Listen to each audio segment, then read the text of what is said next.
Je donne maintenant la parole à l'Algérie. Merci beaucoup, Monsieur le Président. Permettez-moi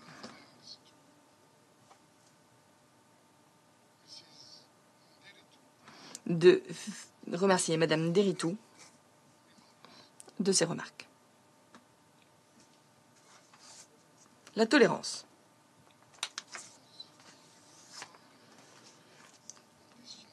Quel mot magnifique qui résonne entre ces murs. Où tous les jours, nous parlons des sujets suivants. Guerre, conflit, crise, massacre et même génocide. Oui, des génocides au XXIe siècle.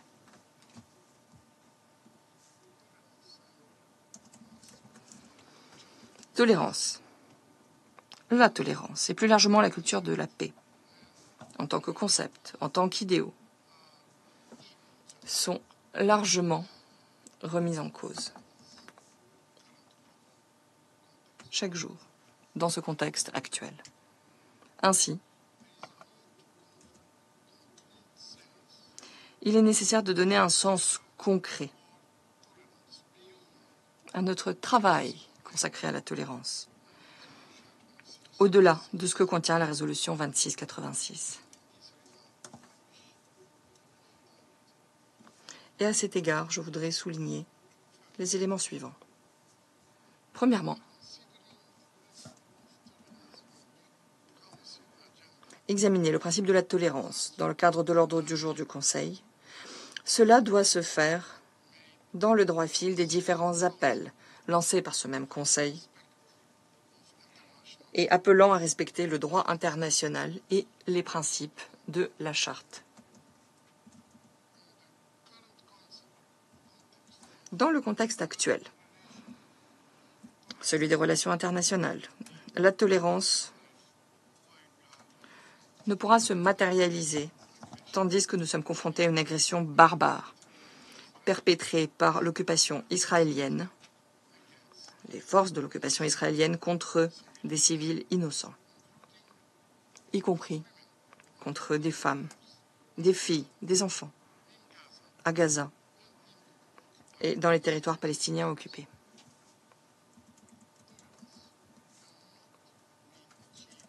La tolérance ne sera pas possible vu que l'une de ces illustrations les plus claires est rejetée par l'agresseur israélien. Et je pense ici à la solution à deux États.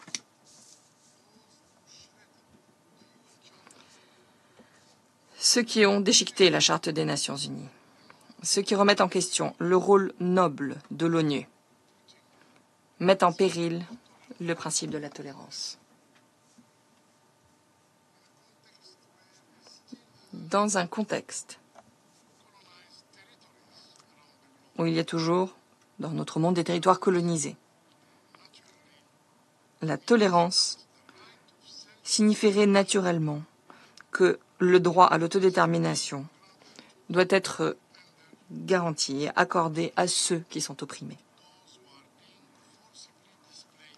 à ceux qui sont déplacés de force, que l'on fait taire, en Palestine, dans le Sahara occidental et ailleurs.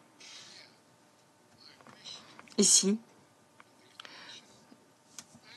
je voudrais rappeler la déclaration, le programme d'action sur la culture de la paix, adopté en 1999 et qui établit que la culture de la paix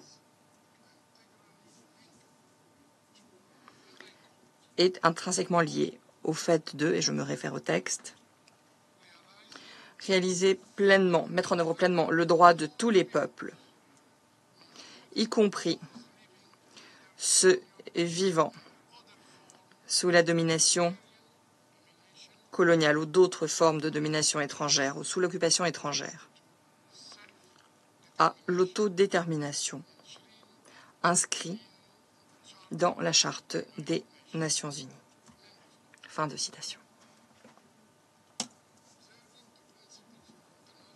Observer les principes du droit international, sans sélectivité,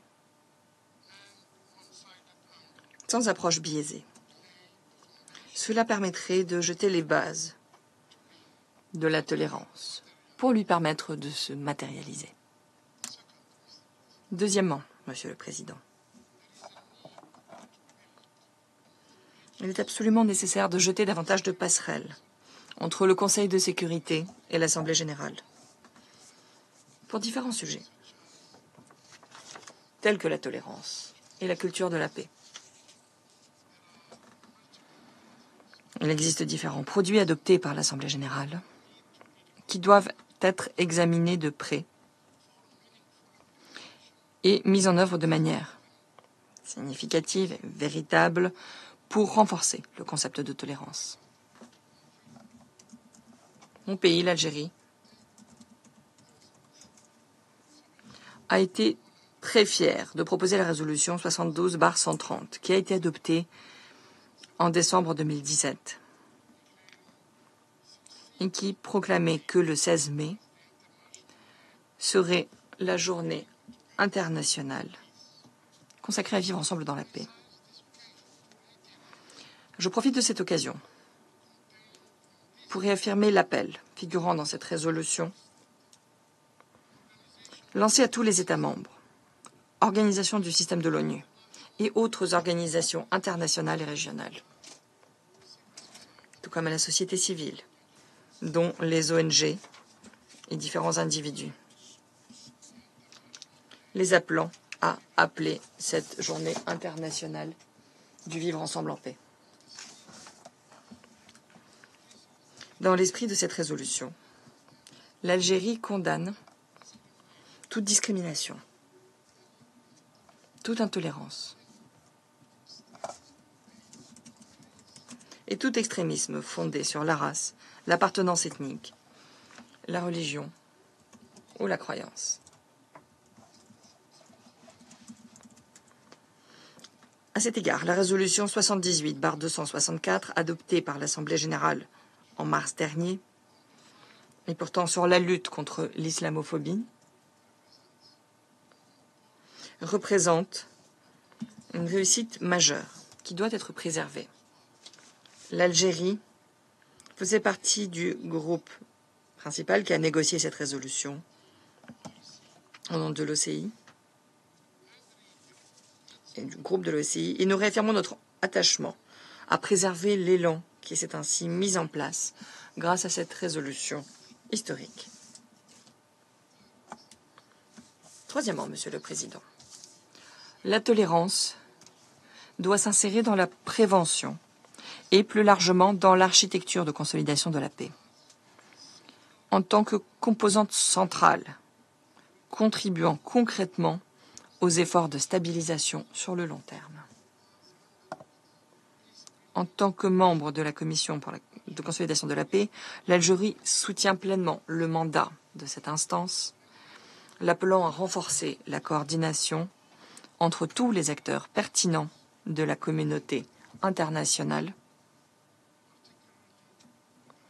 en particulier les organisations régionales, pour promouvoir le principe de la tolérance.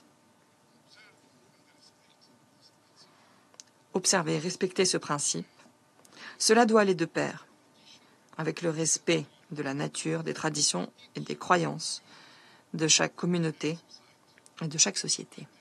Je vous remercie, Monsieur le Président. Je remercie le représentant de l'Algérie de sa déclaration.